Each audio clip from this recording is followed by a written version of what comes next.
दोस्तों नमस्कार, स्वागत है आप सभी का मेरे YouTube channel Avantika coaching classes पर। दोस्तों ये हमारे लिए बहुत ही इंपॉर्टेंट वीडियो है। इंग्लिश का 10th क्लास का वीडियो है दोस्तों। ओके, और वेरी शॉर्ट टाइप आंसर जो है हम देख रहे हैं, इसमें सीख रहे हैं।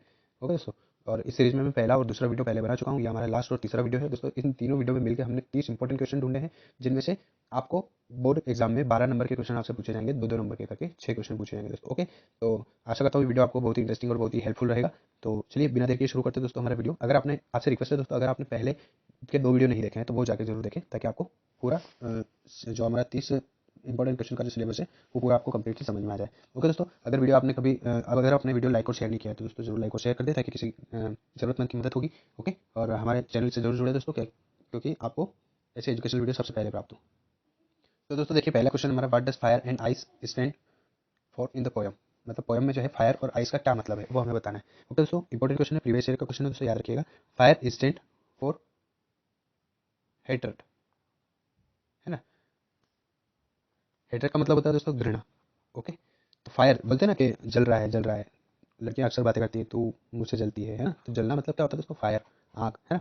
तो वो किसके कारण होती है, घृणा। मतलब जब हम किसी से ईर्ष्या करते हैं या जलने लगते हैं, घृणा करने लगते हैं, तो उसी को क्या बोलते हैं दोस्तों, जलना।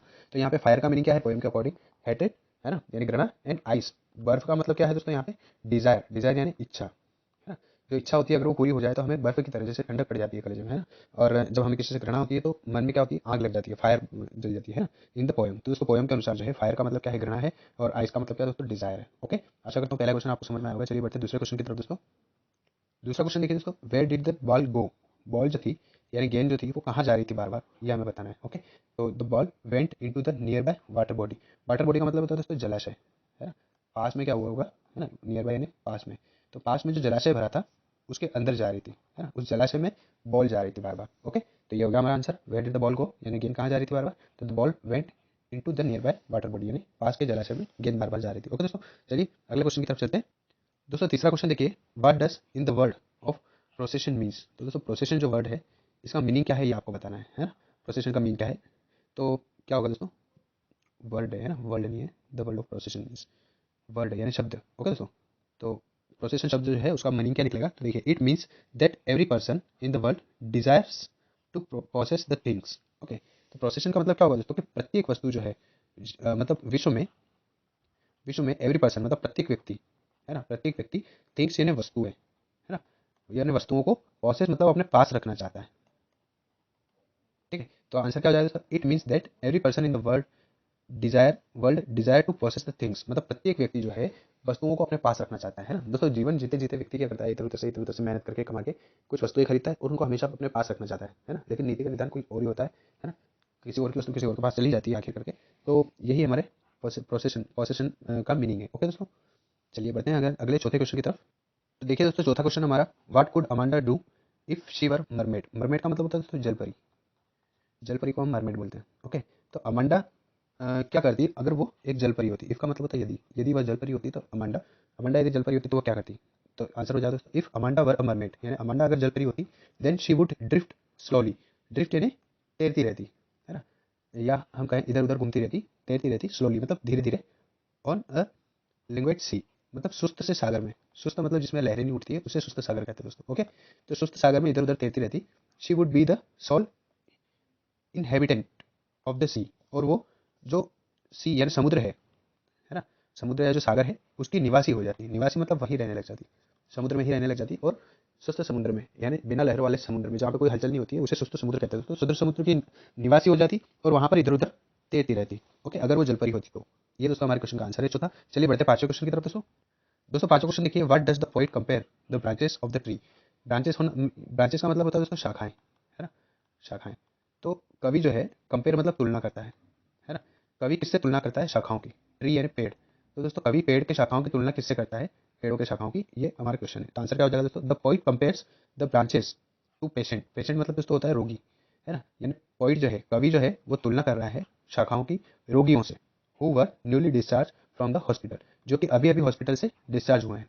ओके, मतलब जैसे कोई व्यक्ति अगर बीमार पड़ गया है ना, तो मतलब यूँ समझ लो कि वो पेट से अलग हो गया, पत्ता जैसे पेट से अलग होकर टूट जाता है, बिखर जाता है, उस तरह से वो बीमार हो गया। और हॉस्पिटल में जब वो भर्ती हुआ तो हॉस्पिटल में उसका इलाज किया गया और ट्रीटमेंट के दौरान क्या हुआ दोस्तों, उसे नया जीवन मिला। तो जैसे शाखाएं होती है पेड़ से, वैसे ही हॉस्पिटल से आदमी ठीक होकर निकलते हैं, ये कवि का मानना है ना। तो हमारा आंसर क्या हो जाएगा दोस्तों, देखिए एक बार मैं समझा देता हूँ आपको। The poet compares the branches to patient. Poet जो है ना, कवि जो है, कंपेयर करता है, तुलना करता है ब्रांचेस की, यानी शाखाओं की, टू पेशेंट मतलब रोगियों से, हु वर न्यूली डिस्चार्ज, जो कि अभी अभी डिस्चार्ज हुए हैं या निकले हैं फ्रॉम द हॉस्पिटल, यानी हॉस्पिटल से। ओके दोस्तों, चलिए बढ़ते हैं हमारे अगले क्वेश्चन की तरफ। अगला क्वेश्चन है दोस्तों, what is the colour of young women's hair. मतलब जो यंग वुमेन थी, जो औरत थी, युवा औरत जो थी, उसके बालों का कलर कैसा था। तो the young women's hair is yellow coloured, मतलब जो COLOURED होगा। ओके दोस्तों, तो जो यंग वुमन थी, यानी जो युवा औरत थी, उसके बालों का कलर कैसा था दोस्तों, पीला, पीले कलर के बाल थे उसके। ओके दोस्तों, ये हो गया हमारा क्वेश्चन। चलिए बढ़ते हैं अगले क्वेश्चन की तरफ। अगला और इंपॉर्टेंट क्वेश्चन है दोस्तों, प्रीवियस ईयर का क्वेश्चन है। देखिए, why was Mr Pumphrey worried about Tricki. Tricki जो था दोस्तों, वो मिस्टर पंफ्री का क्या था, कुत्ता था, है ना, उनका डॉगी था, उसका नाम क्या था, ट्रिकी। तो मिस्टर पंफ्री जो थे वो चिंतित थे ट्रिकी के लिए। क्यों थे, ये हमसे पूछ रहा है। तो दोस्तों हम लिखेंगे, मिस्टर पंफ्री जो थी, इज वरीड, वो चिंतित थी, अबाउट ट्रिकी मतलब ट्रिकी के लिए, है ना, यानी उनके डॉगी के लिए चिंतित थी, क्योंकि ही इज अनवेल, क्योंकि वो ठीक नहीं था, है ना, उसकी तबीयत खराब हो चुकी थी, तो वो ठीक नहीं था। He has refuse to eat food, उसने खाना खाने से भी उसने मना कर दिया था, मतलब वो खाना भी नहीं खा रहा था, खाना पीना उसने छोड़ दिया था।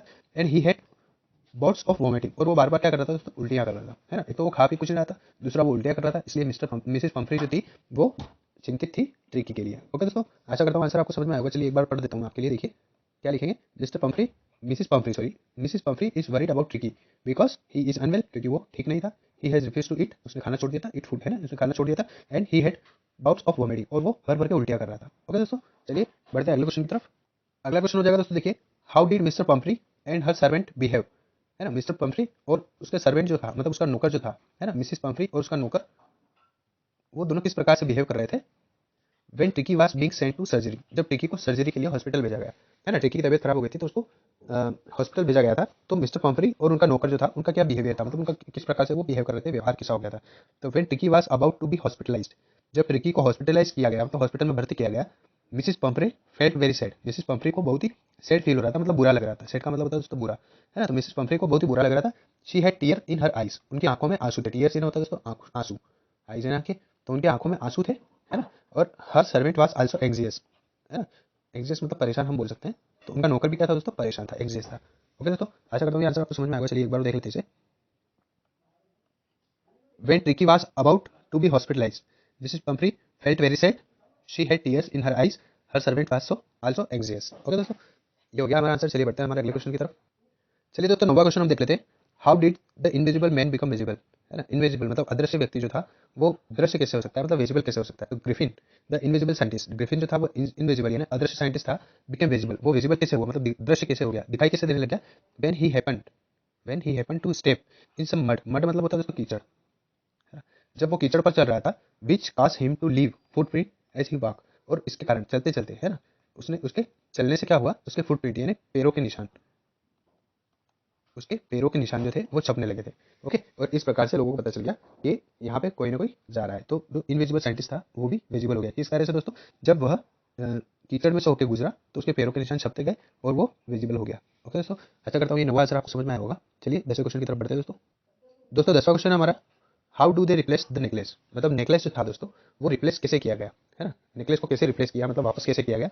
तो मिस्टर एंड मिसिस यहाँ पे मिसिस है दोस्तों, Mr and Mrs Louis Louis replace replace the necklace by buying a new one, मतलब मिस्टर और मिसिस लुइस जो थे, उन्होंने रिप्लेस कैसे किया नेकलेस को, by buying a new one, मतलब एक नेकलेस और खरीदा, विथ द सेम डिजाइन, उसी के जैसे डिजाइन वाला एक नेकलेस और खरीदा उन्होंने।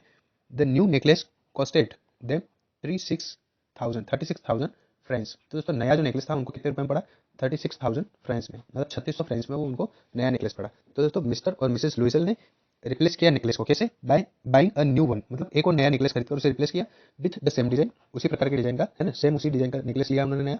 The new necklace costed them 36,000 French, मतलब नया नेकलेस उन्हें 3600 फ्रेंच में पड़ा। तो दोस्तों चलिए अब एक क्वेश्चन और बच रहा है, हम इसे भी ले लेते हैं साथ में। क्वेश्चन है दोस्तों, who try to invent the earth in the year in the 21st century, मतलब 21वीं सदी में पृथ्वी पर हमला किसने किया, है ना।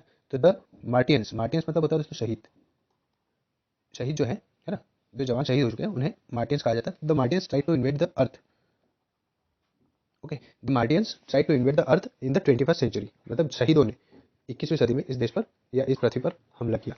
ओके दोस्तों, आशा करता हूँ ये आंसर आपको समझ में आया होगा दोस्तों। इसी प्रकार से हमारा तीसरा वीडियो भी समाप्त होता है। 3 वीडियो मैं बना चुका हूँ दोस्तों। इससे पहले 2 वीडियो मेरे अपलोड हो चुके हैं चैनल पे, आप जाके ज़रूर विजिट करें दोस्तों। ये तीनों वीडियो मिलकर आपको 12 नंबर दिलाने में हेल्प करेंगे, वो भी इंग्लिश 10th बोर्ड में। ओके दोस्तों, अगर आपको इंग्लिश से डर लगता है तो जरूर इन क्वेश्चन को जरूर कर लें। ज़्यादा बड़े आंसर आपको नहीं लिखे हैं मैंने, बहुत ही छोटे-छोटे आंसर लिखे हैं और बहुत ही इंपॉर्टेंट है। चलिए दोस्तों, मिलते हैं अगले वीडियो में, तब तक के लिए धन्यवाद। अगर आपने हमारे चैनल सब्सक्राइब नहीं किया है तो दोस्तों जरूर सब्सक्राइब कर लें, ताकि जब भी मैं कोई ऐसी एजुकेशनल वीडियो डालूंगा तो वो सबसे पहले आप तक पहुंचेगी। और दोस्तों वीडियो को लाइक और शेयर करना ना भूलें। ठीक है।